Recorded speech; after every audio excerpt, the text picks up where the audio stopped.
देहरादून में भी महापर्व छठ पूजा की धूम देखने को मिली। छठ महापर्व के तीसरे दिन डूबते सूर्य को अर्घ्य दिया गया, जिससे कि घर से घाट तक का नजारा आकर्षक दिखाई दिया। आज पूरे देश में सुबह को उगते सूर्य को अर्घ्य दिया गया, जिसके लिए छठ व्रती महिलाएं घाटों पर डूबते सूर्य को अर्घ्य देने के लिए बड़ी संख्या में पहुंची।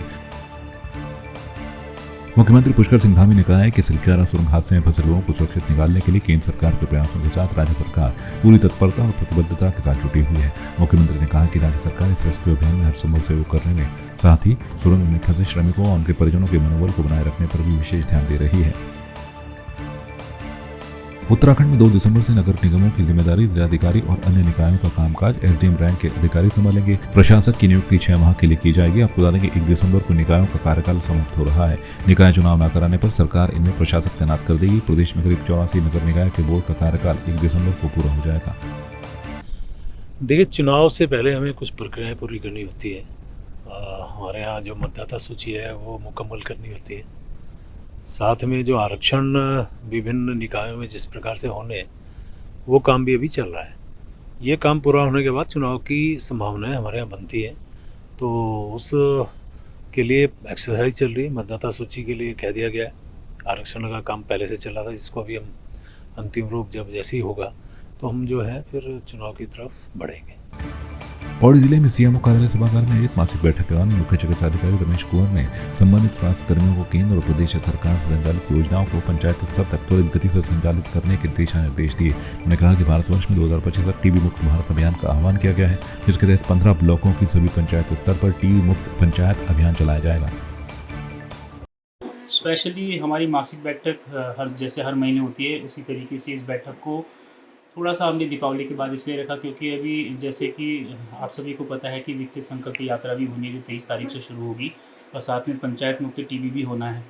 तो इसलिए इन चीज़ों को ध्यान में मद्देनजर रखते हुए हमने इस मासिक बैठक को तुरंत दीपावली के बाद बुलवाया, और जितनी भी हमारी जो सेवाएँ हमारे दूर ग्राम स्तर तक पहुँचती है, उन सब की यहाँ पर समीक्षा की जा रही है। जैसे HMS पोर्टल पे कहाँ पे जो हमारी सर्विस डिलीवरी है, जच्चा बच्चा से लेके अभी इम्यूनाइजेशन को लेके, टीकाकरण को लेके, और विभिन्न प्रकार के जितने हमारे राष्ट्रीय प्रोग्राम इसमें चल रहे हैं, उन सभी की अभी यहाँ पे समीक्षा की जाएगी।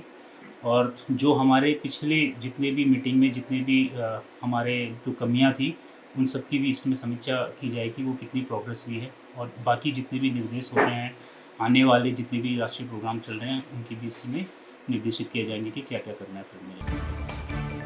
जहां एक तरफ उत्तरकाशी के सिलक्यारा के पास टनल में फंसे श्रमिकों को सरकार सुरक्षित निकालने के दावे कर रही है, वहीं कांग्रेस के पूर्व अध्यक्ष गणेश कोलियाल का कहना है कि टनल में फंसे हुए मजदूरों को 1 हफ्ते से अधिक का समय बीत गया और आज मजबूर होकर कहना पड़ रहा है कि सरकार के पास ना तो इच्छा शक्ति दिखती है और न ही इसके लिए सामर्थ्य दिखता है।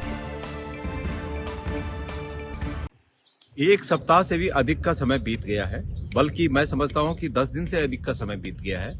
उत्तरकाशी के सिलक्यारा में निर्माणाधीन टनल में 40 मजदूर आज तक फंसे हुए हैं। मैंने तात्कालिक रूप में उस दिन ये कहा था कि अभी इस पर कुछ रिएक्ट बहुत इस रूप में नहीं किया जा सकता कि सरकार के प्रयासों में कोई कमी हो। उस दिन मैंने ये कहा था, लेकिन मैंने ये कहा था कि सरकार को तत्काल इसमें प्रयास करने चाहिए। आज इतना समय बीत जाने के बाद ये कहने पर मजबूर होना पड़ रहा है कि सरकार के पास न इच्छा शक्ति दिखती है और सरकार के पास न सामर्थ्य दिखती है।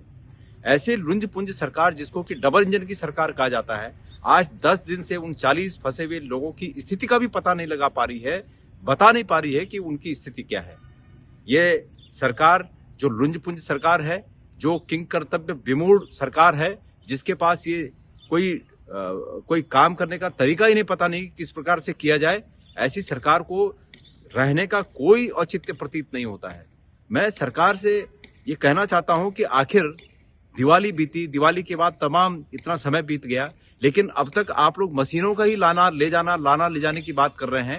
आप सामने आकर कृपया ये बताएं कि उन मजदूरों की अंदर स्थिति क्या है।